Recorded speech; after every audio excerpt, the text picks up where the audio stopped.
Everyone welcome back to another video of learning with capitalize. आज के video में हम डिस्कस करेंगे वेज पैटर्न के बारे में। वेज पैटर्न दो तरीके से होता है, rising veg and falling veg.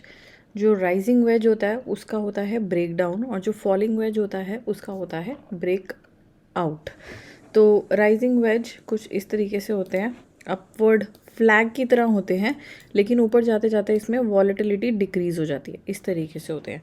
और फॉलिंग वेज होते हैं, नीचे की तरफ इनका डायरेक्शन होता है और नीचे की तरफ जाते जाते इसमें वॉलेटिलिटी बिल्कुल डिक्रीज हो जाती है यहाँ पे। उसके बाद यहाँ पे सडनली ब्रेकआउट आता है और यहाँ पे इस केस में सडनली ब्रेक डाउन आता है। ऑलराइट, तो इसको हम कहते हैं राइजिंग और फॉलिंग वेज। तो आप चार्ट्स पे आइडेंटिफाई करते हैं कि हमें ये कहाँ पे मिलता है, कितना सक्सेसफुल होता है, कहाँ हमें एंट्री लेनी चाहिए और कहाँ हमारा स्टॉप लॉस प्लेस्ड होना चाहिए और कहाँ हमारा टारगेट होना चाहिए। ऑलराइट, तो अभी मेरे पास यहाँ पे ओपन है बैंक निफ्टी और निफ्टी के चार्ट्स, दोनों में मैं आपको स्पॉट करके बताती हूँ। As I said last week also, जो मैंने फ्लैग वाली वीडियो बनाई थी फ्लैग एंड पोल पैटर्न की, उसमें मैंने आपको क्लियरली बताया था कि जब मार्केट एक अप ट्रेंड में होती है, तो मार्केट जब डिप लेने के लिए आती है टूवर्ड्स द ट्रेंड लाइन या टूवर्ड्स द प्रीवियस सपोर्ट, तो वहाँ पे क्या होता है कि बहुत हम धक्के से गिरते हैं। धक्के से गिरने का मतलब है यहाँ तो वहाँ हम फ्लैग के फॉर्म में गिर रहे होते हैं प्राइजेस, या तो फिर राइजिंग या फॉलिंग वेज की फॉर्म में गिरे होते हैं। तो अप ट्रेंड में अगर हम हैं तो फॉलिंग वेज की फॉर्म में आपको मिलेगा, और डाउन ट्रेंड में अगर हम हैं तो राइजिंग वेज की फॉर्म में मिलेगा। तो यहाँ पे आप सामने अगर देख रहे हो निफ्टी बैंक का चार्ट, राइट, इस चार्ट में हम आइडेंटिफाई करेंगे कि यहाँ पे हमें वेजेस कहाँ कहाँ पे मिले हैं। तो एक तो मेरे को क्लियरली हमारे सामने यहाँ पे दिखाई दे रहा है, easily if you can spot this thing. इसको देखने के लिए ना आपको एक आई चाहिए होता है, और वो इतनी आसानी से नहीं आता, आपको प्रैक्टिस के बाद पता चलेगा कि ये कहाँ पे बन रहे हैं। अब यहाँ पे अगर आप देखोगे ना, तो मार्केट 29 ऑफ मई से लेके 26 ऑफ जून ऑलमोस्ट एक महीना इतना स्क्वीज़ होके इतनी छोटी रेंज में ट्रेड करा था, 43,600 एंड ऊपर की साइड 44,350, और इसको भी हम बार बार नहीं टच कर रहे थे। It was getting narrower and narrower with every single day.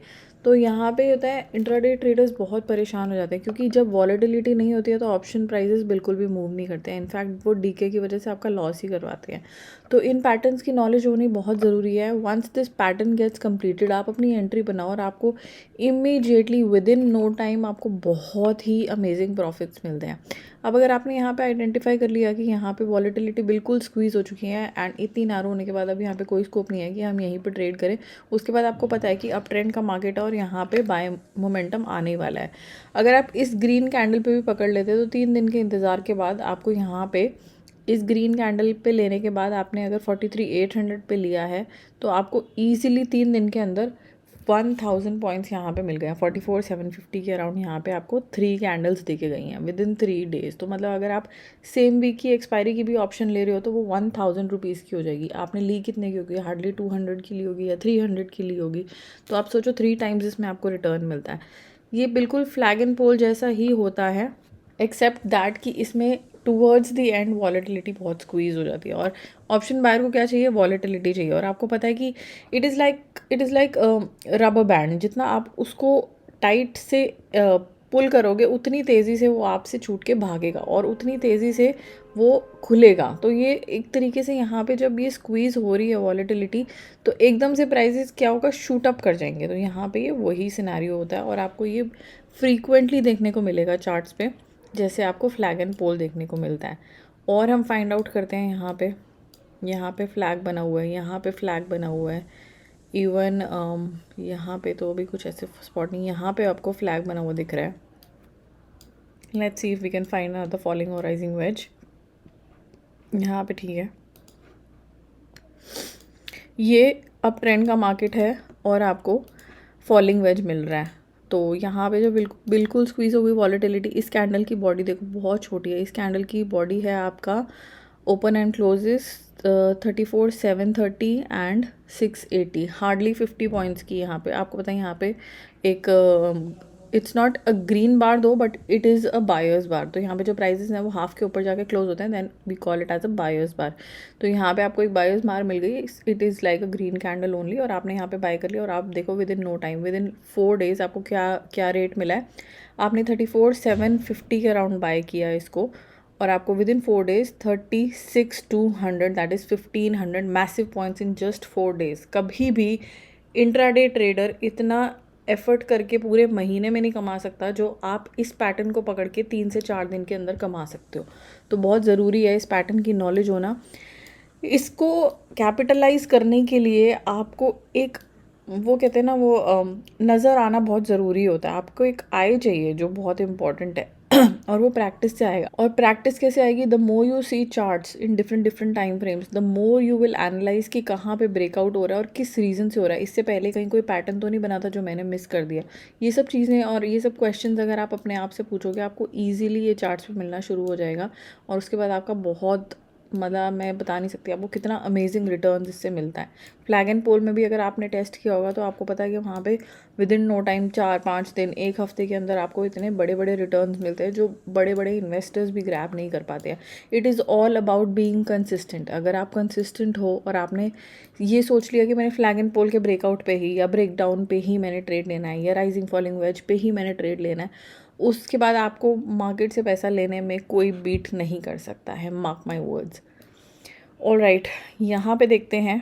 Oh, so one more thing जो मैंने आपको नहीं बताया है कि इसका टारगेट क्या होता है। टारगेट होता है जहाँ से ये चैनल शुरू होते हैं। अब फॉर एग्ज़ाम्पल, अभी मुझे कोई रिसेंटली दिख नहीं रहा, but I think this could be one. इसको अगर आप देखोगे तो इतना ना थोड़ा सा ऊपर नीचे चलता है कि ये नहीं कि मेरा वो ट्रायंगल के अंदर बिल्कुल कैंडल्स ऊपर नीचे टच हो रही है, इतना चलता है। तो यहाँ पे जब इसका ब्रेक डाउन आपका टारगेट होता है जहाँ से ये चैनल शुरू हो रहा है। सो दैट इज़ इसका जो लो है, जो भी लोएस्ट कैंडल है उसका जो लो है 727 है इस केस में।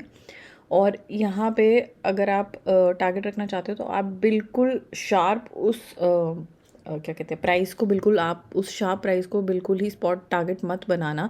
थोड़ा सा ऊपर रख लेना टारगेट, क्योंकि कई बार क्या होता है मार्केट वहाँ से 20-30 पॉइंट टच करके ऊपर भाग जाता है। तो थोड़ा सा आपको अपना टारगेट थोड़ा सा ऊपर सेट करना चाहिए। तो अगर इसका लो आ रहा है 690 तो आपको अराउंड 720-730 के अराउंड अगर अपना टारगेट मिलता है तो यू शुड एग्जिट। तो ये होता है इसका टारगेट। एंट्री आपको बनानी होती है जब कैंडल बिल्कुल लास्ट कैंडल जब बिल्कुल स्क्वीज़ कर जाए। आप ये मत सोचो कि आपको यहाँ पे कोई रीटेस्ट मिलने वाला है। जनरली यहाँ पे रीटेस्ट नहीं मिलते हैं। तो जहाँ पे भी आपको लग रहा है कि यहाँ पे मेरी अब कैंडल बिल्कुल स्क्वीज़ हो चुकी है, इसके बाद कोई स्कोप नहीं है मार्केट का यहाँ पे इस पर्टिकुलर नैरो रेंज के अंदर ट्रेड करने के लिए, तो आप वहाँ पे बाय सेल बना सकते हो। और आपको कैसे पता चलेगा कि बाय या सेल है? एज आई टोल्ड यू, अगर राइजिंग है वेज तो ब्रेक डाउन मिलने वाला है, और अगर फॉलिंग है वेज तो आपको ब्रेक आउट मिलने वाला है। वन मोर एग्जाम्पल हियर, यहाँ पे आप देखो, ये लास्ट वाली कैंडल आप नोटिस करना कितनी छोटी है। लुक एट दिस, सी कितनी छोटी है। ये लास्ट की जो 3 कैंडल्स हैं इनमें हार्डली कोई बॉडी है, हार्डली। और आपको पता है इसके बाद जब वॉलेटिलिटी आएगी दैट विल बी मैसिव। और यहाँ पे अगर आप चलो यहाँ पे भी छोड़ो, अगर आपको यहाँ पे लगा था कि अब तो बिल्कुल स्क्वीज़ हो गया, अब यहाँ पे और स्कोप नहीं है, मान लो कि आपने 350 के अराउंड इसको सेल किया था और यहाँ आपका टारगेट बनता है 3200, तो यानी कि 1100 पॉइंट के अराउंड आपको ऑलमोस्ट एक दिन के अंदर ही यहाँ पे 1000 पॉइंट मिल गए, एक दिन के अंदर। और अगर आपने थोड़ा और वेट करा यहाँ पे, वैसे तो इसने यहाँ पे उसके बाद कंसोलिडेट करके फिर एक कैंडल निकाली है जो पूरा ब्रेक डाउन देके टारगेट देके गई है। बट अगर आपने फर्स्ट डे में ही अपना बुक किया होता तो आपको ऑलमोस्ट 1000 पॉइंट मिल गए थे यहाँ पे। So as I said, it is a matter of looking at the chart very carefully.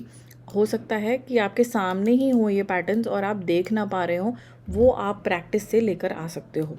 और आपको ये बहुत सारी जगह मिलेगा, ऐसे नहीं है कि बहुत रेयर पैटर्न है। अगर आप निफ्टी में भी मैं आपको बताऊँ, वेयर इज़ दिस, देखो बिल्कुल मेरे सामने ही एक है अभी यहाँ पे।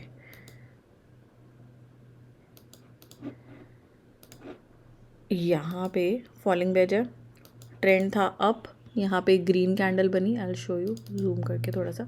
यहाँ पे एक ग्रीन कैंडल बनी, इसको आप ये भी बोल सकते हो कि हैमर बना। अगर आप ऐसे लाइन ड्रॉ करोगे तो आप ये भी कह सकते हो कि यहाँ पे ट्रेंड लाइन ब्रेकआउट है।